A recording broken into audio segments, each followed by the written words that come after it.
Tinha feito análise que ele tem o costume de não levar até o final, né? Ele vai lá, joga lá em cima e depois... Até porque quando ele começou no dia 2 de abril, ele tinha dado... divulgado toda aquela parafernália de tarifa para todos os países, até para os pinguins, né? E depois de um tempo ele prorrogou por 90 dias, falou que ia aguardar e ia negociar. Os 90 dias venciam, se não me engano, no dia 9 de julho, né? E aí, 2 dias antes, no dia 7, ele anunciou esse tarifaço de novo para vários países, inclusive para o Brasil, né? O Brasil acho que foi a 22º segundo anúncio que ele fez, mas também, o que o pessoal colocou aqui no apelido dele, né? Do taco, né? O Trump out, sticking out, né? O taco é por causa disso. Eu vi todo mundo colocando taco, então é isso, taco cara. Taco traduzindo, Trump. Tem até uma imagem, vê se acha esse do taco aí que o pessoal colocou. Eu tô lembrando, em outra live a gente falou isso. O taco é o apelido que os próprios estadunidenses colocaram nele, do Trump sempre arrega, né? Então, quando ele anunciou no dia 7 uma coisa que ia vencer dia 9 e ele prorrogou pro dia 1º, já falou, arregou de novo, né? E agora, na realidade, esse anúncio de hoje, teoricamente, é mais uma pequena arregadinha, né? Porque ele só vai valer, não agora, depois de amanhã, dia 1º, só daqui 7 dias. Tirou 700 produtos da lista, né? Inclusive a Embraer, que era uma empresa que seria laranja, produtos aeronáuticos, laranja, café, ou seja, tudo aquilo que foi uma pressão, basicamente uma pressão interna, né? Os próprios empresários... Explica isso, porque é ruim pro mercado interno também, não é só o Brasil que é prejudicado com uma tarifa alta, né? Não, na realidade, quem paga a tarifa é o americano, né? É o americano. Chega mais caro lá. Então, digamos que ele mantivesse pro suco de laranja. Metade do suco de laranja dos Estados Unidos vai do Brasil, daqui pra lá, né? E eles consomem pra caramba. Eles consomem no café da manhã, não só o café, o suco de laranja, eles iriam pagar simplesmente 50% a mais, né, no café da manhã deles lá. Então foi uma pressão muito forte dos próprios empresários, né, dos setores que se sentiram prejudicados, nos Estados Unidos. Os caras estão falando que café e carne não. Depois dá uma conferida, Leni. Foi Embraer, produtos aeronáuticos, laranja, teve 700, na lista são 700 produtos, né? Então, e tem um outro dado. Sacou. O Trump sempre arrega, né? Então, assim, aí teve um outro dado que eu achei interessante, que foi só hoje também que ele assinou o decreto oficial, né? Então Isso só quer hoje. Dizer o quê? Na verdade, eu vejo por um lado bom. Só hoje que a justiça americana teria um documento oficial para julgar, né? Porque vários empresários entraram, mas em cima daquela carta que não valia. Que é um Frankenstein, né? Que ele criou lá um Ctrl-C, Ctrl-V, cheio de erros, cheio de. Se não me engano, a justiça até não estava querendo também levar aquilo muito a sério, né? Porque a justificativa é que estava aplicando pelo déficit comercial. Se ele não tem déficit comercial com o Brasil, ele não poderia fazer. Então, a partir de hoje, tem um documento oficial em que pode ser juridicamente contestado na justiça americana também, né? Então, tem vários elementos aí que os próximos capítulos, né, Elias, daqui os próximos 7 dias, a gente ainda talvez veja alterar alguma coisa, né? Mas, de alguma forma, ele voltou atrás, pelo menos em 700 produtos, né? Você vê isso também, Elias? E o que aconteceu com a China, no final das contas, também, que estava uma guerra de... Eu taxo aqui, você taxa ali, todo mundo aumentando. No final das contas, como ficou com a China e esse resultado do Brasil? Bem, o resultado do Brasil, acho que o Cobori disse tudo, mas eu ainda vou ficar nas exceções, tá? Primeiro que ele manteve 50% para algumas coisas, né? Isso é uma taxa inédita, porque o mundo inteiro tá sendo taxado, só que 15%, 20%, 30%, o Brasil 50%. Ou seja, isso significa que o Brasil, em tese, sobre alguns produtos, está sob regime de sanções.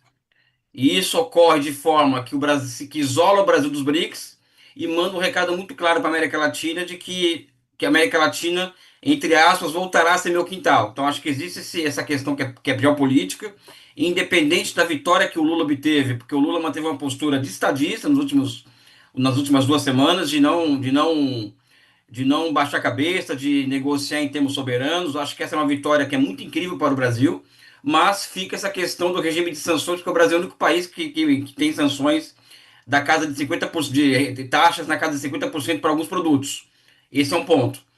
Outro ponto que eu coloco, que acho que isso é algo inédito desde o golpe de 64, que é uma potência estrangeira se miscuir diretamente, ou seja, a Lava Jato foi uma forma de intervenção, mas de uma forma indireta, só que agora direta, uma intervenção sobre o nosso sistema de justiça, não é?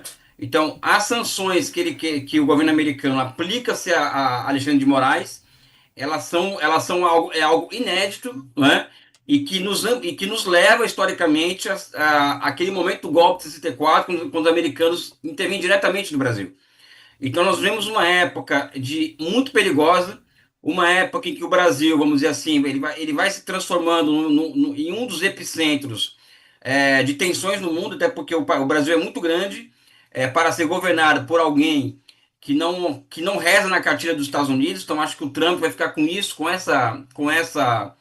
esse espinho na garganta. Ao que tudo indica, ele tomou para si, enquanto uma questão pessoal, as contendas do Bolsonaro no Brasil.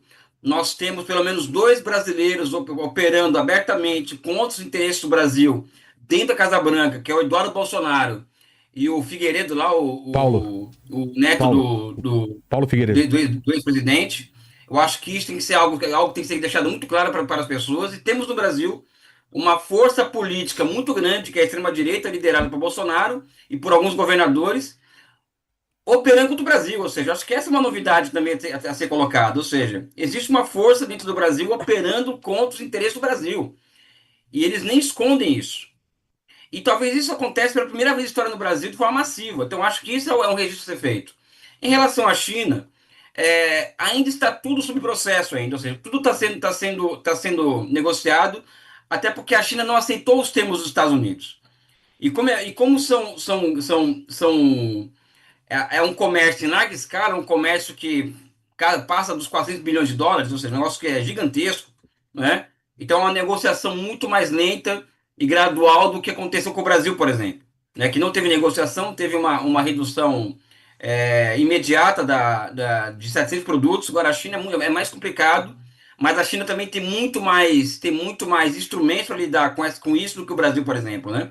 Então a China está lidando muito bem com tudo isso, até porque a China já está sob esse regime de sanções desde 2017. Então ela conseguiu construir todo um sistema produtivo, industrial, financeiro, institucional que, que entrega para o país amplas possibilidades para transformar limão em limonada, como aconteceu no caso das infraestruturas de semicondutores, inteligência artificial e outros setores sensíveis que a China conseguiu superar as sanções, né? Então, a China está indo muito bem, obrigado, no que serve as suas relações com os Estados Unidos e as sanções aplicadas e tarifas aplicadas a ela, né? Negócios bilaterais na moeda dos próprios países. O euro, o que mais? Isso, então o próprio Irã, a Rússia, né? Então, assim, o próprio Brasil, nesse viagem que o Lula fez, né? Eles ampliaram esse acordo para utilizar não só as próprias moedas, mas ampliar a utilização de swap cambial, né?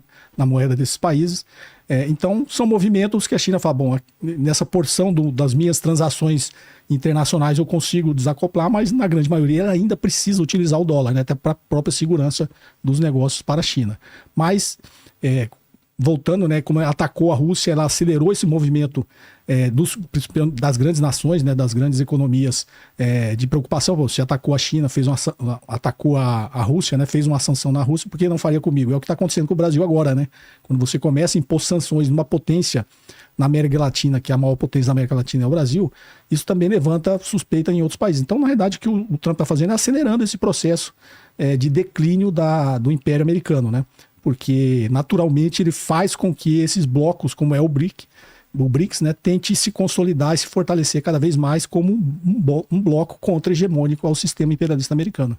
Ele está tendo um resultado diferente do que ele imagina que ia ter. Em vez de conseguir um ganho e colocar medo nos outros países, ele tá dando um recado assim: vocês têm que se organizar, porque senão eu faço o que eu quero. Porque a Argentina, por exemplo, a Argentina é tarifa zero porque não tem objeção nenhuma em relação à política dele. A economia argentina é dolarizada, né? Já é dolarizada. Eles não têm soberania monetária nenhuma, apesar de eles tentarem vender isso e todos esses planos do Milei. A Argentina é uma economia dolarizada, completamente dependente do dólar. O que significa uma economia de um país ser dolarizada? Você não tem controle? Não, porque o próprio cidadão argentino prefere aceitar o dólar do que o peso, né? Então, acho que eu estava conversando, acho que eu comentei com o Elias, eu jantei ontem com o professor Luiz Gonzaga Beluso, ele estava falando que ele vai na Argentina, e é engraçado o argentino, né? Ele falou assim, ele foi pagar com peso, aí a pessoa no comércio falou assim, o senhor não tem dólar? Ué? Aí ele pagou com dólar e ela deu o troco em peso. Putz. Então assim, o argentino prefere o dólar do que a própria moeda do país. Então isso é um sinal que o país não tem soberania monetária, né? É completamente dolarizada e dependente. Quando você não tem a soberania monetária, a sua política monetária também não é autônoma. Então você tem muito poucas ferramentas econômicas para conseguir administrar a economia do próprio país, né? Então essa submissão do Milei é só por causa disso, né? Então, assim, o movimento que o mundo tem feito e os Estados Unidos têm feito, se fosse fazer uma analogia simples, né? Ele é o valentão da escola, né? Aquele menino grandão, o valentão, que sempre bateu em todo mundo sozinho, aí a galera começou a se unir, né? E ele precisa continuar separando as pessoas para tentar pegar no mano a mano, né? Cada um por si. Mas o mundo já notou isso, que precisa... E a China vem... A ascensão da China veio como essa alternativa, né? Seria, sei lá, aquele coleguinha que luta Kung Fu, né? Aquele coleguinha que fala, ó, se junta comigo aqui, a gente vai pegar esse bobão aí. Então, mais ou menos, acho que é isso que está acontecendo. Elias, então vamos falar de China. A gente pode começar por onde para a gente entender o que é a China? É um dos países que a gente menos sabe, que menos entende. Tem gente que fala que é comunista, tem gente que fala que é capitalista. Eu quero entender a China e o lance da democracia, ditadura ou regime. O que é? Vamos começar por onde pela China?